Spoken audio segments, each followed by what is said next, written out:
우리가 이제 예수님을 믿고 이제 구라파 교회도 그렇고 미국 교회도 그렇고 왜 교회가 다 죽느냐? 그 이유는 딱 하나입니다. 그 이유는 목사님들이 살아계신 예수님을 전하지 않고 2000년 전에 죽은 예수,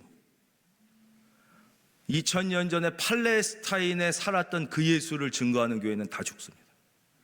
왜냐? 오늘 우리가 필요로 하는 예수님은 그 예수님이 아니에요. 하나님이 오늘 우리에게 주시는 예수님은 그 예수님이 아니에요.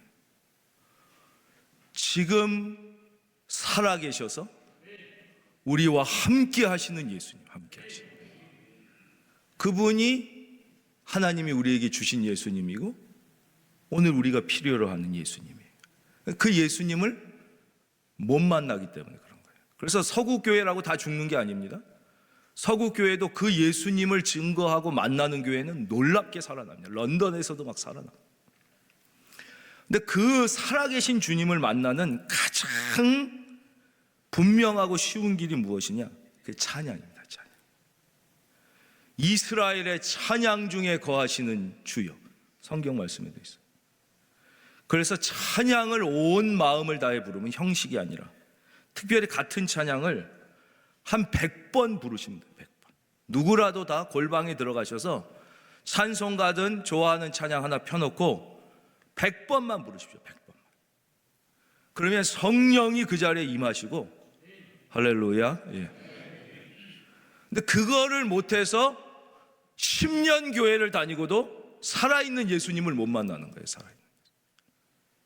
맨날 2000년 전에 예수, 팔레스타인이라는 지역에 계셨던 예수, 이분은 10년만 공부하면 다 박사학위 받고 졸업하는 거예요. 우리에게 하나님이 말씀하시는 예수님은 그게 아니에요. 이거는 학문이 아니란 말이에요. 사상이나 종교가 아니에요. 그래서 찬양, 그래서 찬양을 많이 부르는 영혼은 반드시 살아나고 찬양을 찬양답게 부르는 교회는 반드시 다 부흥하는 교회가 되는 이유가 거기에 있는 거예요. 찬양을 많이 부르는 그 찬양 속에는 반드시 주님의 임재가 있기 때문에 임재.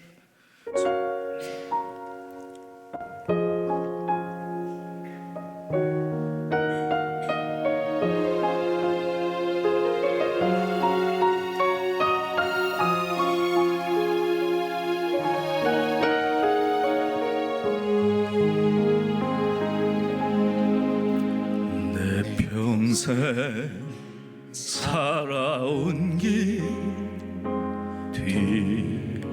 뒤돌아보니 짧은 내 인생길 오직 주의 내 평생 살아온 길 뒤돌아보니 짧은 내 인생길 오직 주의 은혜라 주의 은혜라 내 평생 살아온 길 주의 은혜라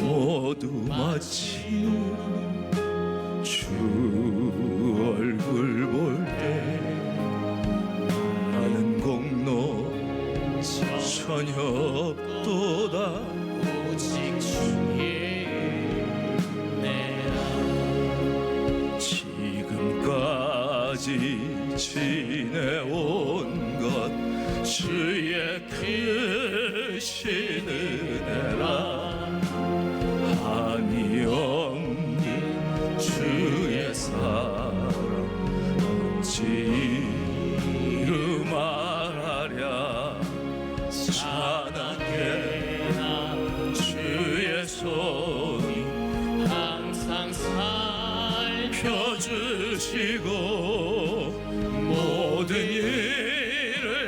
주 안에서 형통하게 주의 은혜라 주의 은혜라 주의 은혜라 내 평생 살아오니 주의 은혜라 주의 은혜라 다함이 없니 주의 은혜 주의 은혜라 주의 은혜라 내 평생 주의 은혜 주의 은혜라 주의 은혜라 다함이 없니 사랑 달려갈 길 모두 마친 후 주 얼굴 볼 때 나는 공로 전혀보다 오직 주의 은혜라 나는 공로 전혀보다 오직 주의 은혜라. 영광의 하나님께 찬양의 박수 올려드립니다. 아멘. 오늘 하나님께서 허락하신 우리에게 주신 은혜의 말씀은 사도행전 24장 10절에서 27절까지의 말씀입니다. 이 시간에 우리가 함께 받들어 읽기는 21절부터 27절까지 말씀을 함께 찾아서 한 절씩 교독해 읽도록 하겠습니다. 신약성경 230면에 있습니다. 신약성경 230페이지 사도행전 24장 21절부터 27절까지 하나님의 은혜의 말씀을, 약속의 말씀을 함께 찾아서 한 절씩 소리내 교독하겠습니다. 21절입니다. 오직 내가 그들 가운데 서서 외치기를 내가 죽은 자의 부활에 대하여 오늘 너희 앞에 신문을 받는다고 한 이 한 소리만 있을 따름이니이다 하니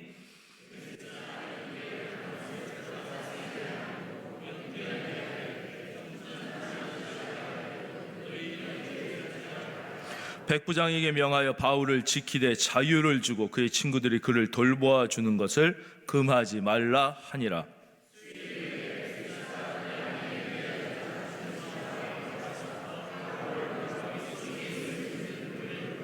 바울이 의와 절제와 장차 오는 심판을 강론하니 벨리스가 두려워하여 대답하되 지금은 가라 내가 틈이 있으면 너를 부르리라 하고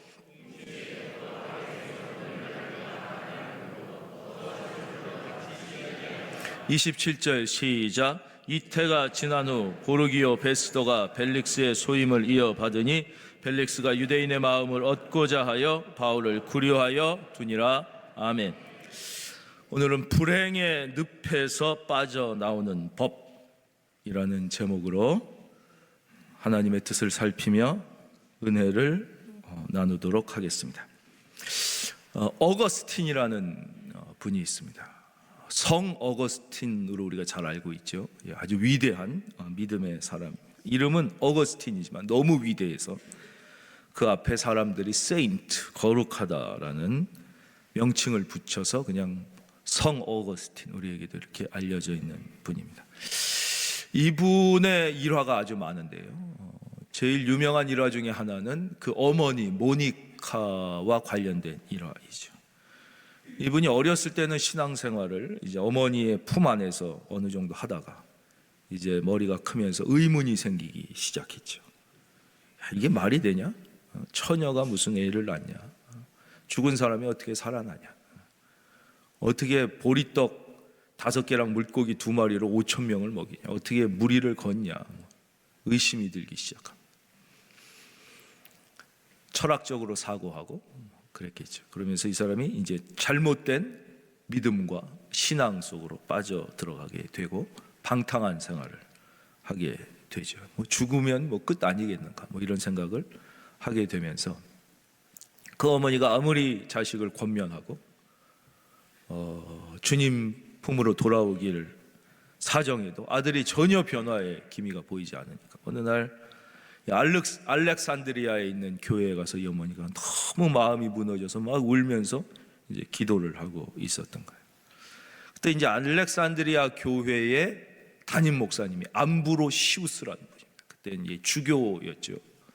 암브로시우스 목사님이 막 울고 있는 그 모습을 본 거예요. 모니카의 모습. 그래서 여인이요, 어찌하여 그렇게 하나님 앞에 울고 있어? 그랬더니 제 아들 때문에 울고 있습니다. 아무리 권면해도 아무리 기도해도 변화가 없고 말을 듣지 않고 세상으로 방탕하여 나아가는 아들을 볼 때 너무 마음이 아프고 어찌할 바가 없어 그저 울 뿐입니다. 그때 이 암브로시우스 주교가 한 아주 유명한 말이 있습니다. 여인이요, 기도하는 어머니의 자녀는 결코 망하지 않습니다. 유명한 말이죠. 기도하는 어머니의 자녀는 결코 망하지 않습니다. 여러분, 다른 것을 다 포기해도 하나님 앞에 기도를 포기하지 않기를 주의 이름으로 축원합니다. 기도를 오래 인내를 가지고, 아브라함은 75세에 아들을 주겠다는 약속을 받고 25년을 기다립니다. 25년. 중간에 포기하면 안 돼요. 중간 25년을. 이제 이 어거스틴이 하나님의 극적인 은혜로 회심하고 이제 돌아왔습니다. 아주 위대한 신앙의 어른이 됐죠. 그래서 이제 많은 교회에서 이분을 모셔서 은혜를 받기를 원했던 것이죠. 그래서 막 이 교회에서도 초청해서 요새 말로 부흥회라고, 저 교회에서도 좀 막 부흥회라고 그런. 그러니까 어느 날도 어느 도시에서 이 목사님께 이 어거스틴 목사님 저희 교회에 와서 은혜를 좀 나눠 말씀을 전해주면 오랫동안 사정을 해서 이제 가시기로 약속을 한 거예요. 근데 그때는 지금처럼 무슨 내비게이션이 있던 때가 아니니까 지도도 그래 발달되지 않았잖아요. 우리나라도 대종여 지도 나온 게 다 1800년대 이렇게 후반에서야 제대로 돼요. 그러니까 그때는 어떻게 됐냐면 그 마을에서 안내하는 사람이 그 다음 지역까지, 그 다음 지역에서 그 다음 지역, 이런 식으로 안내하는 사람들이 길을 안내해 줘야지 갈 수 있는 거예요. 그래서 먼 도시에서 연락이 와가지고 이제 그 도시에서 안내하는 분이 이제 어거스틴과 함께 가는 거예요. 그 다음 도시로 가면 그 다음 도시에서 또 그분이 그 다음 도시까지 연결해드리고 쭉 이렇게 간 거예요. 그래서 이제 마지막 이 안내를 맡은 분이 성 어거스틴을 만나서 이제 마지막 그 교회가 있는 마을로 이제 들어가서 하루 전날 도착을 했어. 들어갔는데 그만 마지막 안내하는 분이 길을 잘못 들은 거예요. 그래서 그 약속한 교회가 있는 마을로 가야 되는데 엉뚱한 마을로 가게 된 거예요. 그래서 다른 마을로 들어가서 아무리 하루 종일 찾아봤자 그 교회가 나오나. 그래가지고 막 저녁 7시에 이제 부흥회 시간이 막 밤이 새도록 아무리 찾아도 안 나와. 그리고 이쪽 교회에서는 사람이 수천 명이 모여가지고 막 성 어거스틴 목사님 오기만 기다리고 있는데 결국 딴 마을에서 하루 종일 헤매고 여기는 하루 종일 기다리다가 못 찾게 된 거예요. 그래서 그냥 그렇게 말씀도 못 전하고 모인 사람은 헛걸음하고 끝나버리게 된 거예요. 그리고는 거기서 이제 어쩔 수 없이 밤이 깊어지니까 아무 여관에나 들어가서 하룻밤을 자고, 얼마나 속상하고 허탈했겠어요. 그 먼 거리를 일주일이 넘게 와가지고 거기를 가야 되는데 그 너무 기가 막혀가지고 그 다음날 날이 밝은 다음에 물어가지고 이제 간신히 다 끝났지만 그 다음날 그 마을로 들어가게 돼가지고 봤더니 그 전날 이 성 어거스틴을 반대하던 반대파들이, 늘 그러면 사도 바울도 오늘 성경에 보면 끊임없이 사도 바울을 죽이려고 했던 반대파들이 있어요. 반대파들이 자객 20명을 그가 온 골목과 그 교회 속에 매복시켜 놨던 거예요. 만약에 길을 잘못 들지 않고 갔으면 그날 밤 자객들에 의하여 오거스틴은 죽었던 거죠. 그러나 아직 하나님께서 이 땅에서 어거스틴을 통하여 하실 일이 남아 있었기 때문에 하나님은 오히려 안내인의 눈을 가리셔서 그걸 전혀 다른 길로 인도하셨던 것이죠. 오늘 불행의 늪에서 빠져나오는 법, 첫째는 무엇입니까? 바로 내 뜻대로 되지 않는다고 그래서 괴로워하면 안 된다는 것입니다. 여러분, 내 뜻대로 되지 않았습니까? 내 계획이 무너졌습니까? 여러분, 그것이 오히려 훨씬 큰 하나님의 은혜요 축복의 길임을 믿음으로 고백하고, 따라하겠습니다. 믿음으로 고백하고. 이건 이성으로 고백하는 게 아니라 믿음으로 하는 거예요. 더 크게 하세요. 믿음으로 고백하고. 더 크게요. 믿음으로 감사하고. 믿음으로 수용하자. 그럴 때에 그 내 뜻대로 되지 않았던 일은 변장된 축복이 되는 것이 변장된 축복. 그래서 믿음, 소망, 사랑이에요. 이해, 이성, 추측, 합리가 아니라는 거예요. 합리가. 오직 의인은 이성으로, 합리로, 계획으로 말미암아 살리라가 아니라 뭐예요? 따라하겠습니다. 오직 의인은. 그래서 의인은 뭐예요? 하나님 앞에 은혜 받는 자라는 뜻이에요. 오직 의인은 믿음으로 말미암아 살리라. 믿음. 오늘 보면 사도 바울이 복음을 전하다가 유대인을 너무나 사랑해서 그냥 쓱 가버리면 돼. 이 사람들 뭐 맨날 나 반대나 하고 이까짓 거 뭐 내가 니들 아니면 복음 전할 데가 없냐? 그러나 너무나 사랑해서 또 그들에게 복음을 전하다가 이렇게 억울한 재판을 당하고 죄가 없는 걸 알면서도 또 여기까지 압송을 당하고 여기서 재판을 받았는데 당연히 무죄 아니에요. 무죄. 무슨 죄가 여기 다 얘기했잖아. 아무 잘못이 없는. 알면서도 무죄 석방을 안 하는 거예요. 무죄 석방. 내가 무죄인데 왜 내가 무죄 석방이 안 되고 내가 계속 감옥에 있어야 돼? 그렇지 않아요. 만약에 여기서 사도 바울이 이 벨릭스가 무죄다, 오늘부터 자유, 그러고 나가면 사도 바울은 어떻게 돼요? 지금 사도 바울을 죽이지 아니하면 먹지도 않고 죽이지도 아니하겠다는 자객이 40명이 있단 말이에요. 40명. 나가자마자 죽는 거예요. 나가자마자. 하나님께서 놀라운 하나님의 방법으로 세상 사람들이 볼 때는 죄수의 몸이지만 하나님이 보실 땐 공식적으로 세계 최강의 군인인 로마의 군인을 통하여 지금 사도 바울을 호위하고 계신 거예요. 여러분에게 믿음의 눈이, 영의 눈이 열려서 지금 여러분의 상황이 얼마나 큰 축복임을 고백할 수 있기를 주님의 이름으로 축원합니다.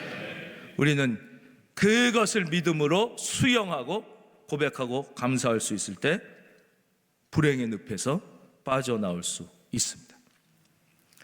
내 뜻대로 되는 것이 축복이 아니라는 거예요. 내 뜻대로 안 되는 것이 불행이 아니라는 사실을 우리는 반드시 늘 입술로 고백하고 감사하고 믿음으로 수용해야 돼요. 수용. 두 번째 23절입니다. 23절 우리 화면 보고 이 말씀을 사랑하는 성도님들과 제가 함께 소리내서 읽겠습니다. 시작. 백부장에게 명하여 바울을 지키되 자유를 주고 그의 친구들이 그를 돌보아 주는 것을 금하지 말라 하니라. 갇혀 있지만 그에게 무엇을 줬어요? 자유를 준 거예요. 자유를. 어떤 자유? 복음을 전할 수 있는 자유. 그렇잖아요? 친구들을 만나서 복음. 그 뒤에도 벨릭스에게도 복음을 전하잖아요. 24절.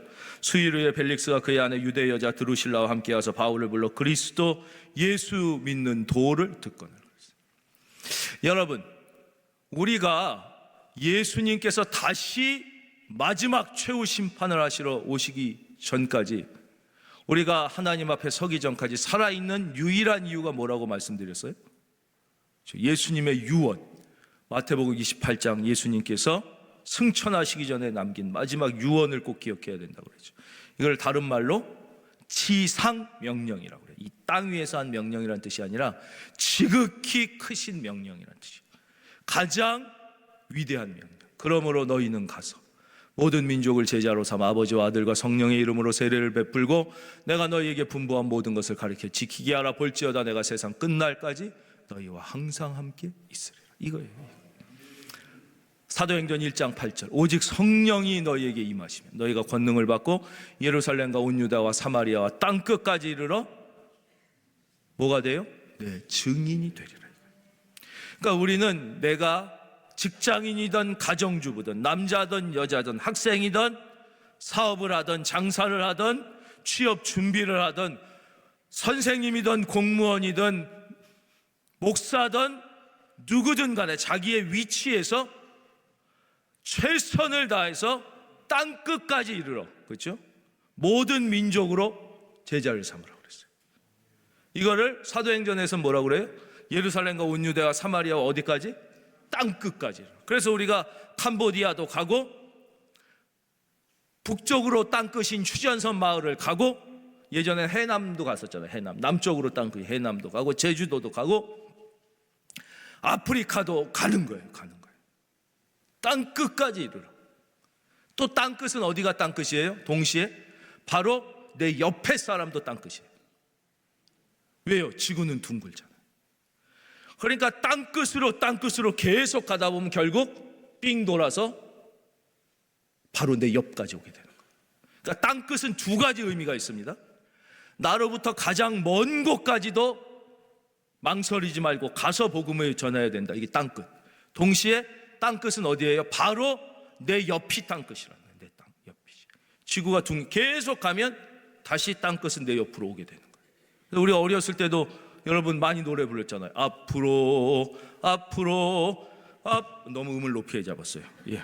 앞으로 지구는 둥그니까 자꾸 걸어 나가면 온 세상 어린이들 다 만나고 오겠네. 온 세상 어린이가. 이게 복음성가예요. 복음성가. 모르셨죠? 이게 복음성가를 만들어가지고 전 어린이들에게 이게 한 거예요. 그런 곡들이 많습니다. 우리가. 근데 대놓고 막 예수님 이러면 이거 안 부르니까 이게 우리가 복음을 전 세계 어린이들에게 전하자. 그래서 이 교회 학교에서 만든 이 복음성가가 이렇게 된 거예요. 바로 그것이에요. 땅끝은 우리가 할 수 있는 대로 세계 끝까지 가서 복음을 전해야 되는 것과 동시에 바로 여러분의 가족, 여러분의 친구, 여러분의 부모, 여러분의 자녀, 할렐루야. 그것이 우리의 사명이에요. 사명. 그 자유가 있다는 것이죠. 이것을 감사해야 돼요. 감사. 이게 불행의 늪에서 빠져나오는 두 번째 법이에요. 여러분 헬렌 켈러라는 분을 다 아시죠? 앞도 보지 못하셨고 듣지도 못하셨고 처음에는 말도 못했어요. 나중에는 이제 이게 쓰는 거랑 이걸로 표현하셨죠. 말도 못하셨던 삼중고를 겪었던 이분이 이런 고백을 했습니다. 하나님께서 나에게 주신 것이 너무나도 많아. 나에게 없는 것을 고민하느라 낭비할 시간이 나에게는 없다. 여러분은 어떠십니까? 하나님께서 나에게 주신 것이 너무나 많아. 나에게 없는 것을 고민하느라 낭비할 시간이 나에게는 없다. 모든 불행한 사람의 특징을 로마의 철학자는 이렇게 얘기했습니다. 있는 것은 무시하고 없는 것은 갈망한다. 여러분은 어떻습니까? 여러분이 볼 수 있는 것을 감사하고 들을 수 있는 것을 찬송하고 오늘 걸어서 하나님 앞에 나오셨습니까? 걷지 못한 사람에게 오늘 일어났다면 영원토록 펄펄 뛸 기적이 일어난 거예요. 여러분 이미 그 축복을 받은 사람임을 하나님 앞에 찬양하시길 바랍니다. 근데 우리는 주신 것은 당연하게 여기고 없는 것만 계속 없다, 왜 없냐. 그게 불행의 씨앗이에요. 불행의 씨앗. 자녀도 마찬가지예요. 자녀가 어렸을 때는 개구장이라도 좋다, 씩씩하게만 자라다. 사실 그렇지도 않아요. 태어나기 전에는 뭐 그런 거 바라지도 않아. 손가락 발가락 10개만 있고, 그쵸, 눈, 코, 입만 있어도 얼마나 감사했다가 그 다음에는 왜 이렇게 늦게 기냐, 왜 이렇게 늦게 걷냐, 왜 이렇게 남들보다 말이 느리냐, 쓸데없는 것 같고 걱정하고 고민하고 그러는 거예요. 그러다간 왜 남들보다 공부를 못하느니 뭐 이런, 그러면 안 되는 거예요. 하나님이 안 기뻐하시는 거예요. 하나님이 주신 것을 감사하고. 얼마나 찰스 스펄전 목사님 말씀 수없이 반복하지만, 별빛 보고 감사하면 달빛, 달빛 보고 감사하면 햇빛, 햇빛 보고 감사하면, 그렇죠? 하나님의 찬란한 빛.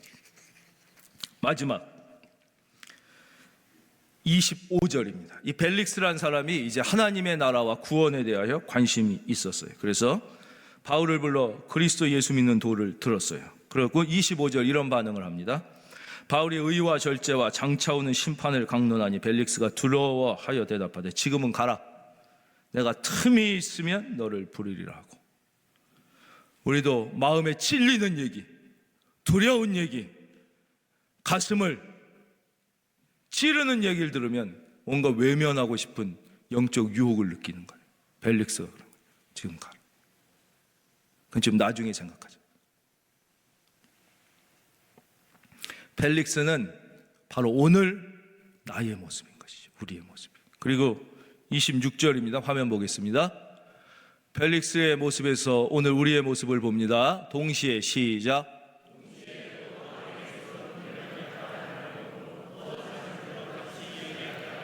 그렇죠.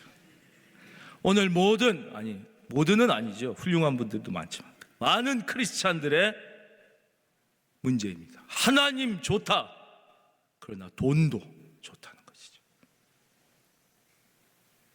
하나님 믿어서 그 덕분에 돈도 잘 벌게 되면 이거야말로 최고 아니겠느냐. 지금 벨릭스가 그렇습니다. 저는 어렸을 때부터, 신학을 하고도 목사가 되기 전까지 이런 의문이 떠나지 않았습니다.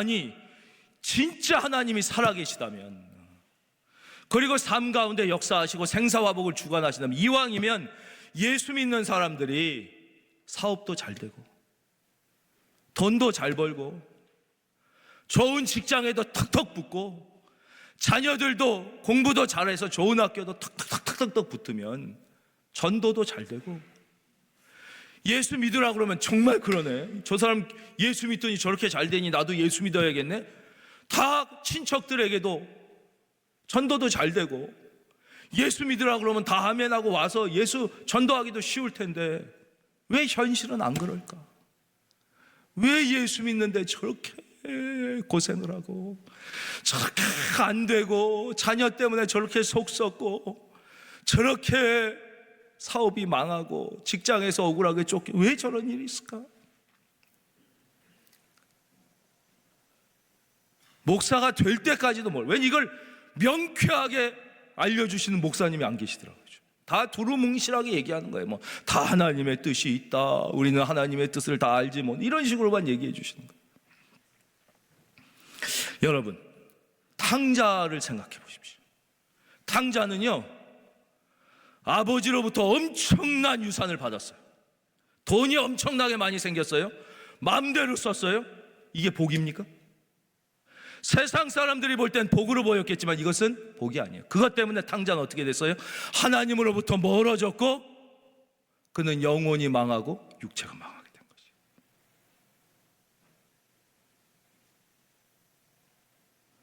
탕자가 망했어요? 다 뺏겼어요? 그게 망한 것입니까? 그것 때문에 탕자는 다시 아버지를 생각했고 하나님을 생각했고 다시 아버지 품으로 돌아오게 됐고 그의 삶은 회복됐고 그는 구원을 받게 된 것이에요. 여러분, 어느 것이 축복입니까? 여러분, 어느 것이 축복입니까? 여러분은 여러분 스스로에 대하여 그만큼 자신감이 있으십니까? 나는 아무리 잘 되고 돈이 많고 뜻하는 대로 돼도 더욱더 하나님을 사랑할 것이다.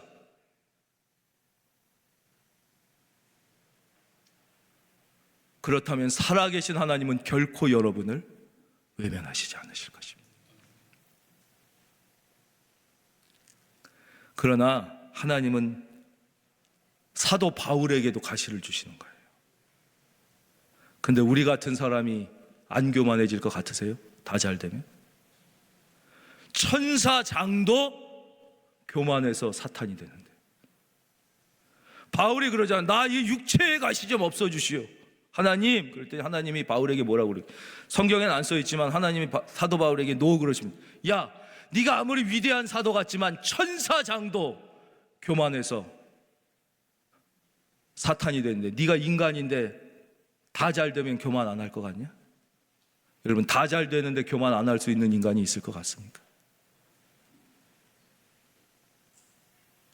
하나님께서 여러분을 사랑하시기 때문에 이 사랑만큼은 흔들리지 않는 거예요. 이건 부모가 자녀 키워본 분들은 다 알아요. 자녀 키워.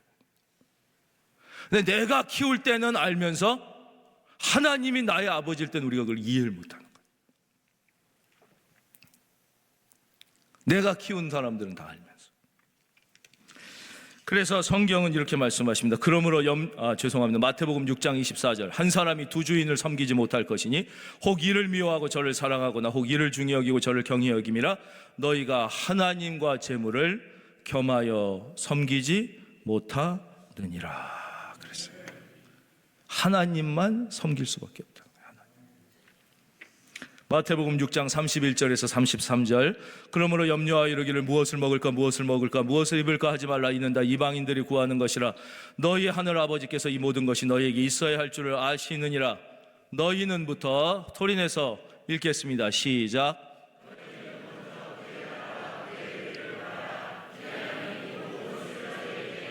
아멘. 잘하셨어요.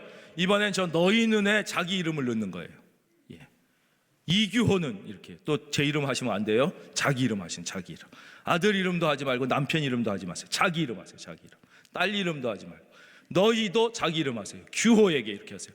다 이 시간에 자기 이름을 하시는 거예요. 자, 가슴에 손 넣고 그런즉부터 시작. 그런즉 이규호는 먼저 그의 나라와 그의 일을 구하라. 그리하면 이 모든 것을 규호에게 더 하시리라. 이 말씀은 살아계신 하나님의 말씀입니다. 염려하지 말라는 거예요. 예수 믿으면 염려하지 말아야 되는 거예요. 우리는 방탕한 것은 큰 죄라고 생각해요. 만약에 어떤 사람이 여기 엄청나게 방탕해가지고 목요일 날, 그럼 어휴, 저 박 집사님이 왜 저러나? 다 이럴 거예요. 술 취함. 만약에 주일인데 여기에 어느 분이 술이 막 곤드레가 돼가지고 김 권사님이 막 이래가지고 막 왔어. 한잔 하야 이래가지고 소주병을 들고, 김건사가 미쳤나 이럴 거예요. 근데 마음에 생활의 염려를 가지고 왔어. 어떡하나, 이거 참, 돈 문제 이거 어떡하나, 아이고 자녀, 이거는 당연히 그럴 거라고 생각해요. 근데 하나님이 보실 땐 이 세 가지가 똑같은 죄라는 거예요. 누가복음 21장 34절이에요. 너희는 스스로 조심하라. 그렇지 않으면 방탕함과 술 취함과 세 번째 뭐예요? 생활의 염려. 하나님이 보실 땐 방탕함과 술 취함과 생활의 염려가 똑같은 거예요. 너희 마음이 둔하여. 여러분, 우리가 왜 마음이 둔하여졌어요? 생활의 염려 때문에. 뜻밖의 그날이 덫과 같이 너희에게 임하리라 그랬어요.